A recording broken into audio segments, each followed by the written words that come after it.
again, everyone. Welcome to our roundtable discussion. We hope everyone's been enjoying OmniTestingConf. And Sergio, I'll let you take this away. Thank you, Tony. We are live?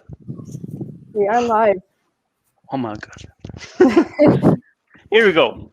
So thanks, João, Emna, Paul, and the other remaining speakers for being here today with us.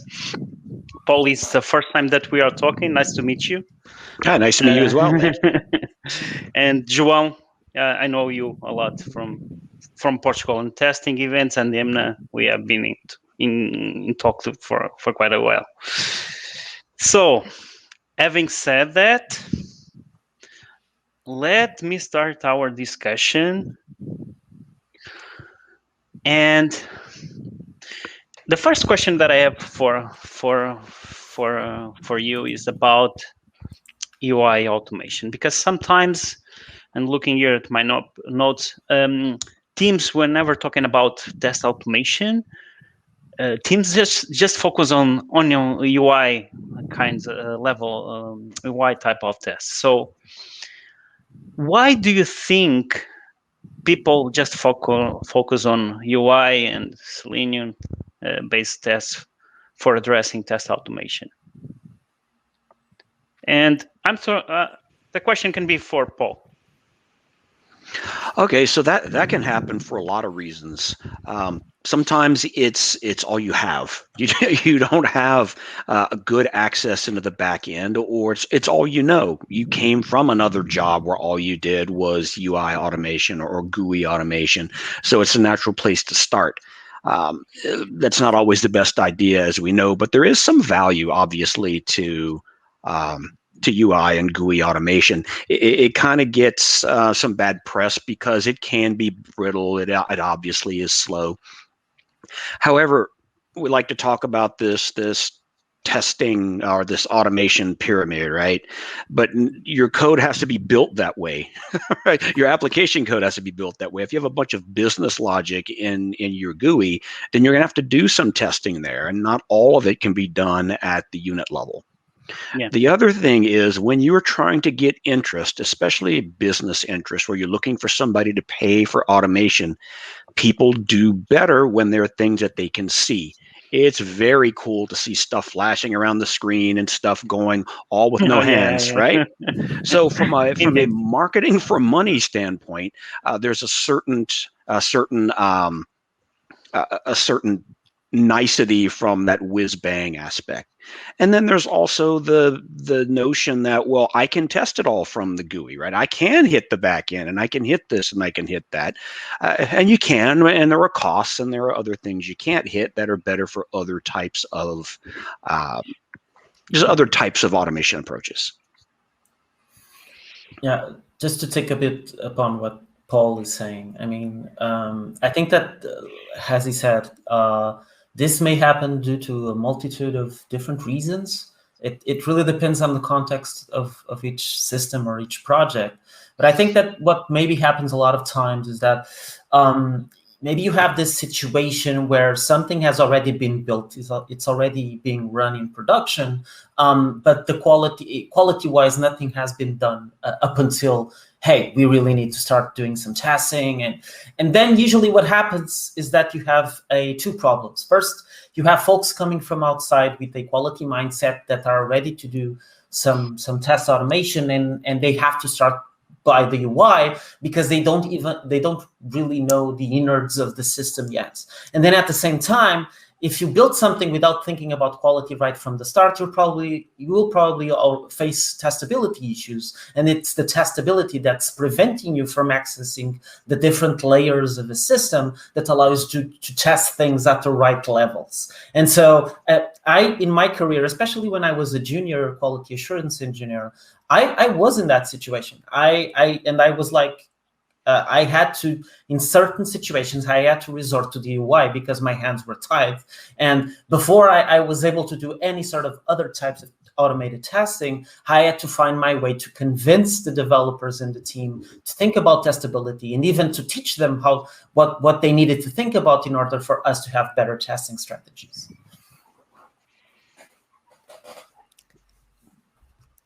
From my side, I think it's good for junior. For example, in my first job, I learned testing and test automation using the UI mostly. So it's a good tool to learn from for a junior. And maybe the next step is to go to deeper level and to explore more levels. So like you said, totally true.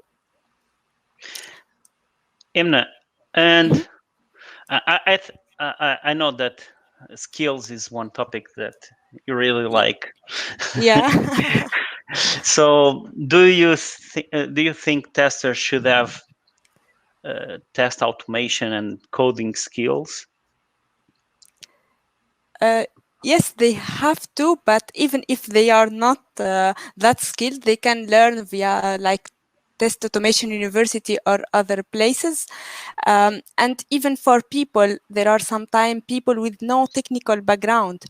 They can use codeless script, maybe, so that they can adapt and their code can be integrated into the pipeline and they can be member of the team even if they are not that skilled with automation in deeper level.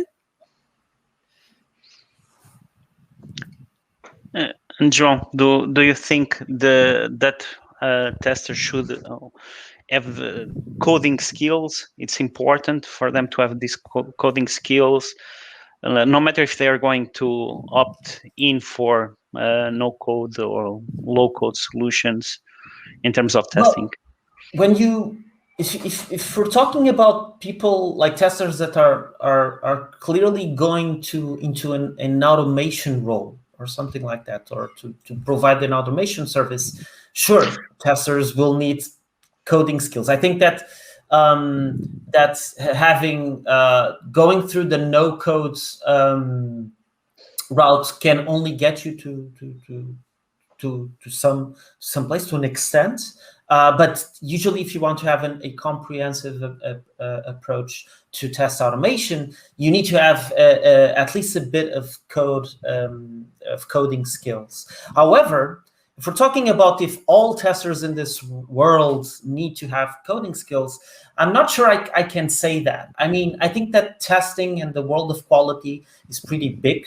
I believe that appropriate exploration of systems, namely exploratory testing, is something that is still important even when automation is in place, because it allows us to address the unknown unknowns of software, whereas a lot of times with test automation, we're talking about dealing with known unknowns. And you can be a very good and very deep-skilled exploratory tester, even without the coding skills. Of course, that putting automation together to do the exploration, as Paul today even talked about, the so-called automation in testing can be very useful while doing that sort of function. But nevertheless, there are many ways in which a person may be in the quality space that doesn't require that person to be a master coder. Paul, any I largely agree with that. It really does depend on what do you want to do with your life, with your career, with your job. What job are you going into? If you add a coding capability to what you're doing, it potentially opens up more job opportunities for you, especially these days. But then you will be sort of beholden to do those other aspects as well. So you be careful what you wish for, you might get it. However, if you do want to steer clear of actual hands-on keyboard coding, yes, there are still jobs out there, but there are fewer, and you may have to do something to distinguish yourself from the rest to show what other value you're bringing to the table. And then help whoever is interviewing you or hiring you into a particular role that this lack of automation is not a hindrance to your being a productive member of the team, but the other things that you are bringing are things that they may not have, and they are going to provide value. But it's going to be a socialization culture change sometimes for people that you're going to talk to and try to get hired by. One pattern that I see often is that the case where you have teams that have some level of test automation implemented, but that automation is not really fully integrated in the pipeline. So someone has to run those automated tests by hand, and I see still this quite often. Why does this happen, or what does inhibit people from getting the let's say the test automation completely embedded in pipelines, and instead of having this manually run of automated tests, which is not something that we look for if we want to have this continuous kind of feedback on pull requests and things like that. So there really are myriad reasons for that. Sometimes the automation creation and execution perhaps starts before there is a CI pipeline. And then it gets to where it's like, oh, the CI pipeline is not ready yet. It's not ready yet. And then there's never any time to make that changeover, right? Mm-hmm. Another is the automation may be brittle with intermittent issues, and the timing needs to be adjusted and fixed. And that's something people don't either know how to do or don't have the time to do in the midst of the day jobs, because you put something in a pipeline, the computational aspect is almost necessarily going to be different. The timing aspects will be different. But if you've got something where you do have intermittent failures, and for good or bad reasons, you're not inclined to address those, you certainly don't want to gate your good deployment, bad deployment on flaky automation, right? You're going to have something that is going to be consistent so that you know when there is a failure, it's because there's an actual failure. Yeah, a change, something disagrees now between what you think you programmed it to do versus what it is actually doing. So those are definitely some reasons there of why you might not see automation in the pipeline as much as you would like to. Yeah.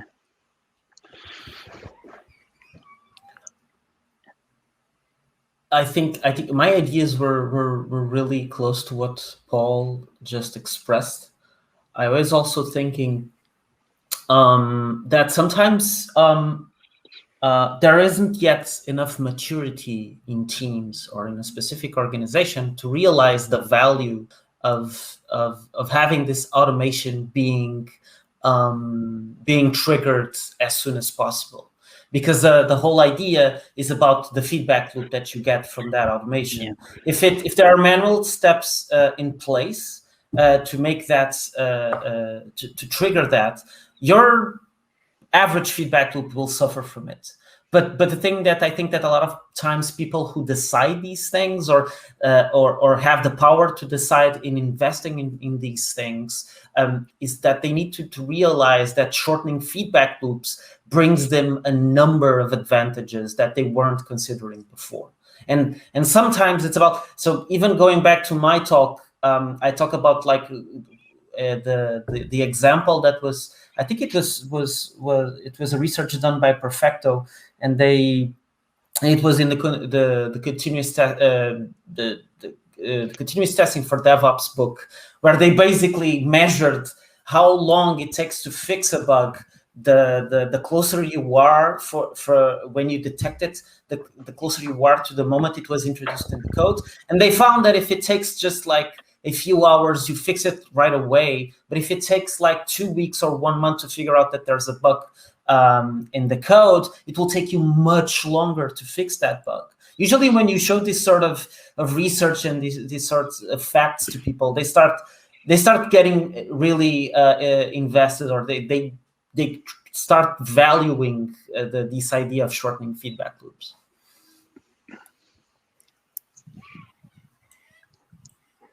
Emna, any thoughts on it, or? Well, I agree with all what they said, and I don't know if in this case BDD could be a good advantage to add. If people have manual tests, if they just automate part of it, like in keyword-driven development, and try to remember it every time, in a way to include it to the pipeline? Is it a good way to do it like that?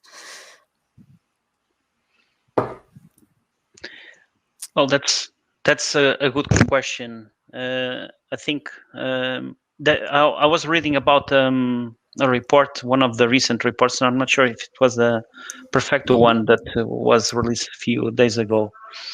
And I think there are like something like 20% or a number like close to that of teams that are trying BDD. So if teams do try BDD, I do think it's test automation comes as a consequence of that, more as a consequence. But in my own experience, I've never really had like a project that I could say that it worked as I wanted to. Not sure if any of you have that kind of expertise. Well, I've never been in a setup where true BDD was done.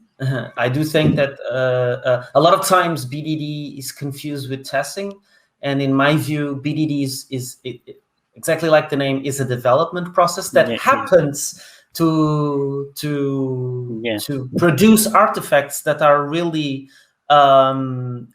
interesting for testing, you know. And so if you're approaching BDD as something that the testing unit or the quality unit will be doing, then it's certainly you're not attempting at doing BDD. BDD is something that everyone is supposed to be doing, and the big value that you get from BDD is actually having informed conversations about what we're trying to build, even before writing any line of code. Yeah, so those conversations, maybe you could implement them after that with different scenarios. So maybe when we talk about those manual tests that are, I don't know what kind of manual that Sergio mentioned in the question. I was talking about running. My question is about the tests that some teams have, some automated tests that they already have, but in order to run them, they have to go there and trigger the run by hand, or someone has to run them by hand. Yeah, I thought you mentioned the manual one. Okay, so going to a different topic, non-functional tests. I think that this kind of tests, they got forgotten quite easily.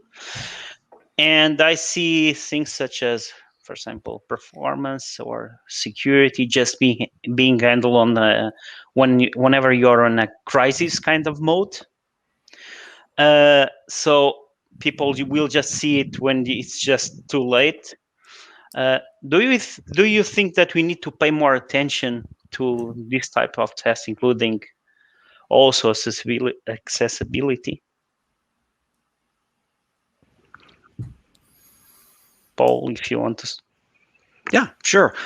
So yes, I do think we need to spend more time looking at this. But when I say we, that don't necessarily mean testers. I mean we as delivery teams. Some of those activities that you mentioned require specialized information or a specialized training and experience to be able to be really proficient at it. I don't know a whole lot of say automation testers who are also really, really good performance engineers or performance testers, and vice versa, because at some point you can't know everything. There's this notion that the word testing in the phrase means that all the testers need to do it, and that it's just too much. It's just like development. If you are really super good .NET website developer, it doesn't mean you're also going to be a really super good embedded C developer for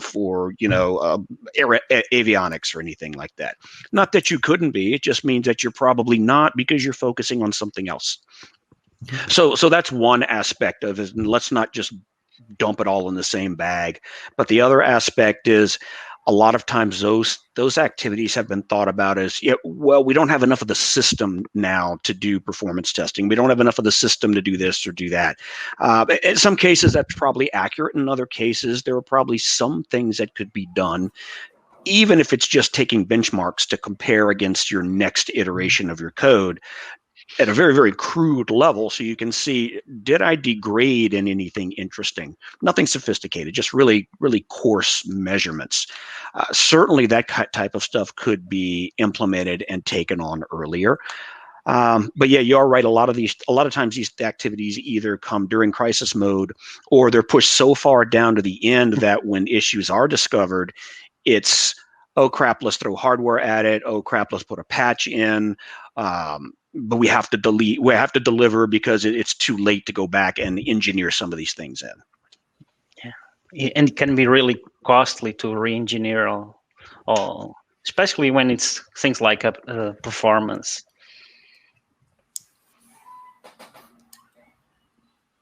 Anyone wants to add any? Okay. I would just add, I was just thinking about one thing, which is one thing that I have experienced in the past is that sometimes, as Paul was saying, I mean, it depends a bit on the context of what you're building, right? I mean, not everything will be like the thing that, like, some systems don't need to be that secure, you know? Some systems, you don't have enough risks to that entail you being worried about performance. It all depends on what you're building and when looking at these NFRs. Now, but what may happen sometimes is that you have some NFRs that are actually important, but while teams are developing, are starting to put together the system that they want to put together, there are so many things to consider that no one stops to think rationally about which things we should be concerned about. One of the things that I try to do that I think that's really useful here is when I try to do risk evaluation, risk assessments over something new that's being built together with the team, and kind of like bringing all of these aspects together. And you know, Sergio, that I'm a big fan of using the risk storming format for that sort of thing. But even inside that format, it's like, okay, are we worried about security? Are we worried about performance? Are we worried about kind of like start outlining all of these different areas in which we may have risks? Not everyone is aware of those risks, or maybe some folks just didn't stop and think, yeah, I kind of believe that one of the big risks we may have in the future is performance, and then have people start talking about that. Wait, you really? What? Can you explain that better to me? And then all of a sudden, almost like a strategy comes out of such a conversation, because they think, hey, this is the sort of thing that we need to start thinking right now, and not like just keep in the back of our heads until the day something bad happens in production. Even if it's a way to manage the risk or to observe the risk, right? Yeah, exactly. I have one last question. I have a ton of questions, honestly. But okay, we still have some life. So this is somehow a recurring question, and I start. This question is would be to you, Emna, first of all. So, and it's about this kind of siloed teams for test automation. I see also this pattern popping up quite often. Do you have some tips on how to deal with this and try to really avoid having this kind of siloed test automation teams, and how to integrate, let's say, test automation as more like a skill inside and within the team, and have these people as someone that belongs to the sprint and not to a parallel sprint that just does automation? Here we talk about early testing. So the most important for me is since we have the feature, the developer and tester start pairing together on the same way. So everyone from the level that we defined, for example, the tester that prefer staying on the UI, for example, and the developer on the unit or other level. So they discuss together and they can implement everyone from his perspective, but that collaboration together could reduce duplication, and the test will be targeted while they share together, so they can come up with more cases while discussing this together. Here we do in the same branch, for example, the team that I worked for, in the same branch, the developer and tester work together on the same branches, and regularly they commit to master. So this way is a good way to pair between testers and developers while working together on the same thing, and everyone from his perspective. And they agree in the kind of tests that, for example, the automated test that one can implement and the other may eventually implement if it's needed. Exactly. If it's not required, for example, in the high level, just unit is sufficient, so no need to duplicate the same tests from the testing side. So it depends what you want and how coverage you want to make via this automation. Just a small comment on pairing, because I think pairing is so really valuable. Yeah. It was something unknown to me until some time ago, but actually in some of our teams we are pairing when we're doing like ensemble programming or mob programming, and and actually we are doing like a mix because we want to value certain aspects like more creative mindset and try to balance that with multiple contributions from different people. But testers are part of that, even if it's when the code is being started. They can raise questions, they can raise concerns, ask for clarifications. And one thing that we notice is that it dramatically reduced the number of bugs that would be reported later on, because most of the things they were already clarified during the pull request or during the pairing on the let's say on the left side. Yeah, exactly. I faced that, but sorry, I didn't. I forget to mention it. Yeah, it's before raising it in Jira, you already discussed it with the developer. Yeah. So because we don't. One thing that I see, and I think this also happens often, is that people can work for bureaucracy. They can start just creating issues or creating bug reports in whatever tool they use, and they think, okay, it's done. I've done my work. It's there. Now someone takes it. That can be like a pattern that some teams start with, but it's not really a productive pattern, because if things are addressed as soon as possible, those things can really be avoided later on. But this was a really big comment from my side. I just wanted to ask Paul and João also for your insights on this kind of test automation siloed teams that working somehow in parallel with the remaining dev team. So siloed teams are not inherently bad, but they're risky, and sometimes they have a shelf life. A lot of times you might come into a company and they've got no automation. They brought you in to be the automation person and ramp up the automation initiative. Well, what that means is you've got new code being developed and tested, and then you've got automation you want to create for that. But then you have this whole backlog of features and existing code base that you're going to want to have at least some amount of automation coverage on in general. How do you manage that? You might have a set of people who their job is to just crank on in-sprint automation. As we write new stuff, we're going to write the automation for that. Cool. Then you've got a separate team that's paying down this automation debt, if you will. And eventually, exactly, the automation debt will become sufficiently small that perhaps you can start managing it differently.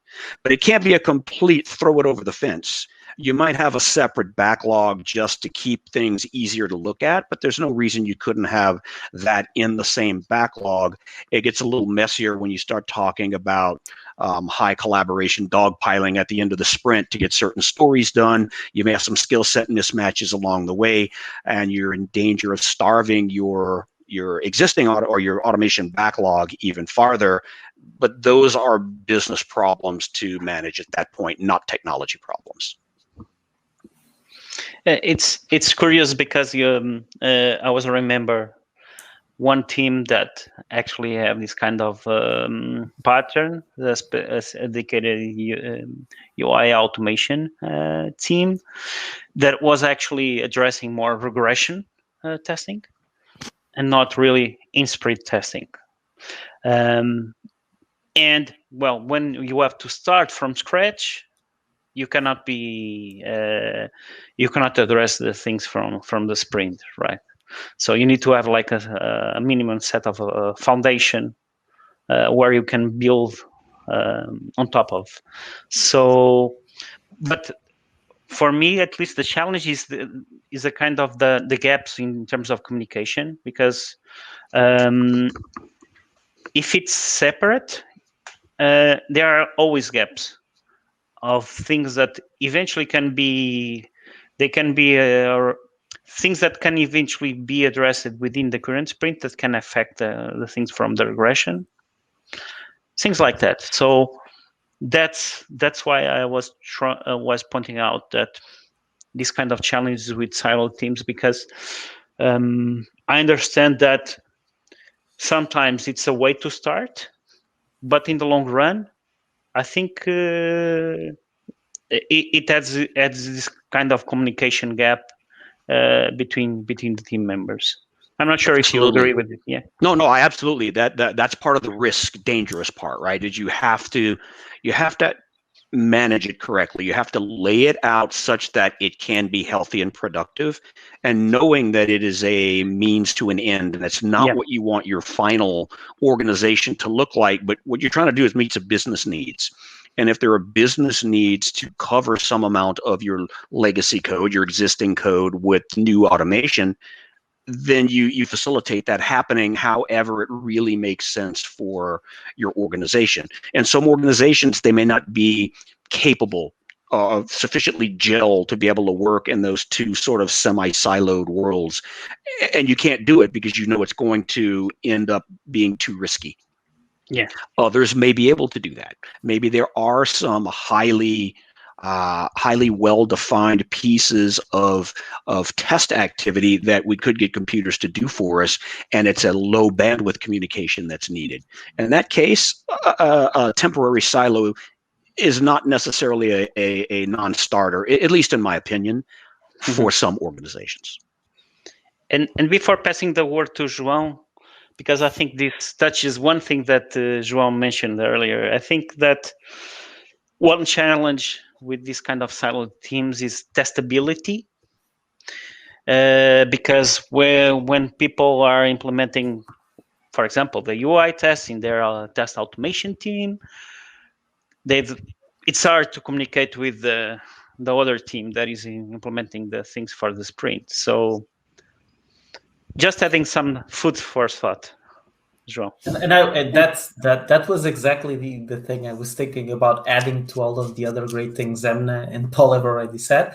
I think that especially when talking about the high risk you have if you stay a long while in a situation where you have a completely siloed testing team or quality team, where basically you have development teams and you have a quality team that's separated. Because humans tend to be They need incentives. And in such a situation, the incentives for testability will be with the people that are not deciding how the code gets laid out. And that's why people need to work together in these around these concerns. And so there's the situation where you have the silo team, and that's for me the biggest risk is right off the bat is testability. Is you're going to force your organization to have testing strategies that only focus on the end-to-end testing and on specific types of testing. Even if you have what I like to call, and you know that I like a whole team approach to quality and testing. Even if you have testers embedded in teams, if there is a big separation of roles inside the team, that can also be a risk. I've been there, in the past.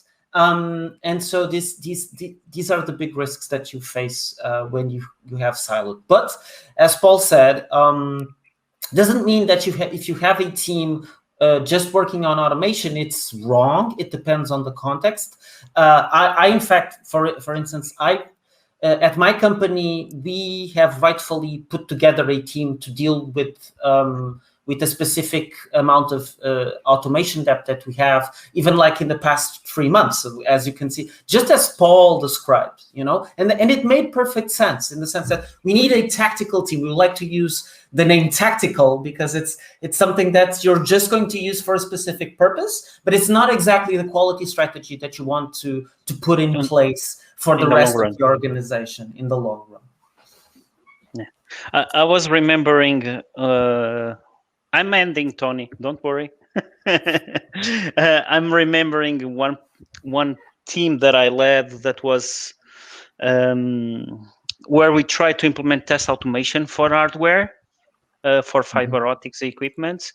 And before that, all the work was being done manually using test cases, which was really a pain. And there were like multiple development teams. And there was this siloed testing team. And within that siloed testing team, another team born for doing test automation. And actually, the first things that we tried to address was to get all the conversation with all the teams and try to implement, let's say, an API over a CLI, a telnet. So we implemented an API on top of the telnet protocol and the CLI that some of the equipments had. So we could abstract that in automated scripts and reuse them. But in order to achieve that, we have to fine-tune with the development team the kind of the syntax of the CLI. It's like a router CLI. Actually, they were not really far away from having like a machine parsable syntax, but having this kind of conversations allowed us to implement an API that we can use as a foundation for running some automation scripts. And actually, this was like, as you were saying, a tactical project that lasted for 3 months, and from zero they were able to address like the basics of regression testing and for these fiber optics equipments. But so I do agree with what both of you were saying, that sometimes it depends on the context. So because it can be, in the end, it can be beneficial for the team as a whole, right? So thank you all. It was great. The other remaining 100 questions I will share with you. Maybe in another session, in another time, and maybe live, who knows. And it was a pleasure to have you all here, and especially for this live conversation. Thank you. All right, thank you for having me. Thank you so much. Thank you so much. All right. Thank you again. And that concludes our roundtable discussion and the end of OmniTestingConf. Thank you again to all the speakers for the wonderful presentations. And thank you as well to all the attendees that joined us today. We had participants from almost 80 countries, and that created some very vibrant discussions, and we hope you enjoyed it. Thank you again for tuning in, and we hope to see you at the next OmniTestingConf. Bye, everyone. Thank you so much. Bye-bye. Bye. Thank you. Thank you.